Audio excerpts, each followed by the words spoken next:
PTI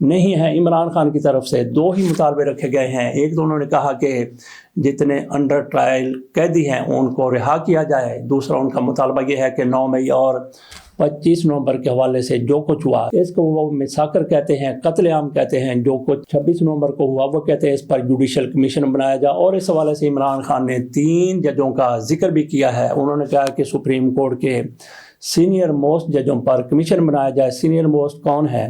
یحییٰ فریدی، اس کے بعد منصور علی شاہ اور ان کے بعد پھر منیب اختر۔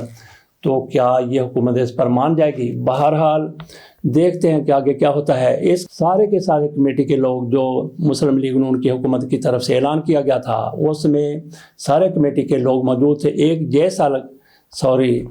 چودھری سالک اس میں موجود نہیں تھے۔ تو تحریک انصاف کی کمیٹی کے بھی 5-6 لوگوں کے نام ہیں، لیکن ان میں سے بھی صرف 3 گئے تھے۔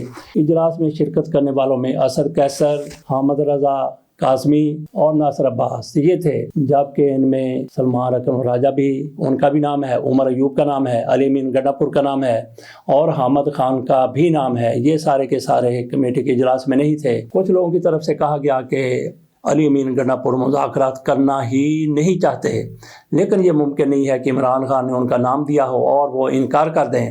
بہرحال وضاحت کر دی گئی حامد رضا قاسمی صاحب کی طرف سے کہ فلاں بندہ ملک سے باہر ہے، فلاں بندہ کہاں تھا۔ علی امین گڈھا پور کے بارے میں کہا گیا کہ وہ پورم میں جو کوئی صورتحال ہے وہاں پہ وہ ذرا بزی تھے، اس لیے وہ اجلاس میں شرکت نہیں کر سکے۔ دیکھنا یہ ہے کہ حکومت کتنی زیادہ سنجیدہ ہے۔ مجھے نہیں لگتا کہ حکومت کسی قسم کی بھی سنجیدگی کا مظاہرہ کرے گی۔ جب آپ نے مذاکرات کے ٹیبل پر آ جانا ہے تو پھر آپ کے لوگ پورے ہونے چاہیے تھے، کل نہیں، پرسوں نہیں۔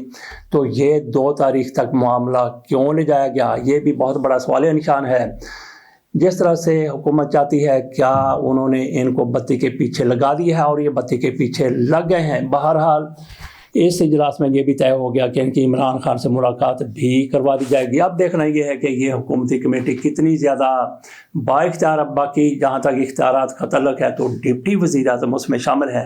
عرفان صدیقی صاحب جن کا تھوڑا سا درجہ ڈپٹی وزیر اعظم بلکہ وزیر اعظم شہباز شریف سے بھی اوپر ہے، وہ بھی کمیٹی کا حصہ ہیں۔ کیا وہ عمران خان کے ساتھ ان لوگوں کی ملاقات کا اہتمام کروا دیں گے؟ یہ بہت بڑا سوال ہے۔ تو باقی اس کمیٹی میں کس طرح کے لوگ شامل ہیں، میں آپ کے سامنے ایک چھوٹا سا واقعہ رکھتا ہوں۔ ایک شیخ صاحب کی بیٹی کی شادی تھی، بٹ صاحب کا بیٹا تھا، ان کے درمیان طے ہوا تھا کہ 150 بندہ آئے گا۔ تو جب بارات وہاں پہ پہنچی تو شیخ صاحب یہ دیکھ کے حیران ہو گیا کہ 150 کی بات ہوئی تھی اور یہ بندہ 350 ہے۔ تو انہوں نے ان سے پوچھا، بٹ صاحب بات تو 150 کی ہوئی تھی اور آپ 200 بندہ زیادہ لے آئے ہیں۔ تو بٹ صاحب کی طرف سے بڑی بے نیازی کے ساتھ کہا گیا، شیخ صاحب بندے تو 150 ہی ہے، جڑے اتنے یا 200 یہ تھا چبڑا نے، یہ بندے نہیں۔ تو اس سے آپ اندازہ کر لیں کہ شیخ صاحب پر کیا گزری ہوگی۔ تو اسی طرح سے کمیٹی میں جو لوگ شامل کیے گئے ہیں ان میں صرف 2 اس سائڈ پہ اور 2 اس سائڈ پہ وہ بندے ہیں، باقی کے باقی وہی باراتی ہیں جن کے بارے میں بٹ صاحب نے بتا دیا تھا۔ باقی مذاکرات کے دوران جیسا کہ عمران خان کی طرف سے کہا گیا ہے کہ کمیشن بنایا جائے 9 مئی پر اور 25 نومبر پر، تو یہ کمیٹی یہ پیشکش بھی کر سکتی ہے کہ جس طرح سے وہاں پہ انڈیا میں ہوا ہے، وہاں پہ ایک کمیشن بنایا گیا تھا جس نے یہ تحقیقات کی ہیں کہ جنرل بپن راوت ان کا جو کریش ہوا تھا، ہیلی کاپٹر کا کریش، اس کمیٹی کی طرف سے پارلیمانی کمیٹی تھی، پارلیمانی کمیٹی یہ فیصلہ کر رہی ہے کہ یہ کریش کوئی فنی خرابی نہیں ہے، کوئی تخریب کاری نہیں ہے، کوئی میزائل، کوئی راکٹ اس کو نہیں مارا گیا، بلکہ یہ انسانی غلطی کی وجہ سے حادثہ ہوا ہے۔ سارے کا سارا ملبہ پارلیمانی کمیٹی کی طرف سے ڈال دیا گیا پائلٹ پر، بس معاملہ ختم۔ اسی طرح سے عرفان صدیقی کے یہ جو لوگ ساتھ گئے ہوئے ہیں، ابھی یہ نہیں پتا کہ ان کی کمیٹی کی سربراہی کر کون رہا ہے، عرفان صدیقی صاحب یا پھر اسحاق ڈار صاحب۔ ان کی طرف سے یہ تجویز دی جا سکتی ہے اور یہ مان بھی سکتے ہیں کہ پارلیمانی کمیٹی بنا لی جائے، جس میں کون ہوگا، خواجہ آصف ہوگا، رانا ثناءاللہ ہوگا، عرفان صدیقی صاحب ہوں گے، تو اس طرح کے 2-4 اور لوگ ہوں گے۔ پارلیمانی کمیٹی یہ فیصلہ کر دے گی کہ 9 مئی کو کیا ہوا تھا، 25 نومبر کو کیا ہوا تھا۔ تو اس طرح سے وہ ماڈل یہاں پہ یہ کمیٹی لانے کی کوشش کر سکتی ہے۔ تو باقی امریکی پابندیوں کے حوالے سے ہماری وزارت خارجہ کی طرف سے اب انگڑائی لی گئی ہے، کہا گیا ہے کہ امریکی پابندیاں ناانصافی ہے، بڑی طاقتیں منصفانہ رویہ اختیار کریں۔ یہ ہمارے وزارت خارجہ کی طرف سے اب 4-5 دن کے بعد جاگے ہیں، ان کی طرف سے یہ بیان دیا گیا ہے۔ تو پہلے اب تک کیا کر رہے تھے؟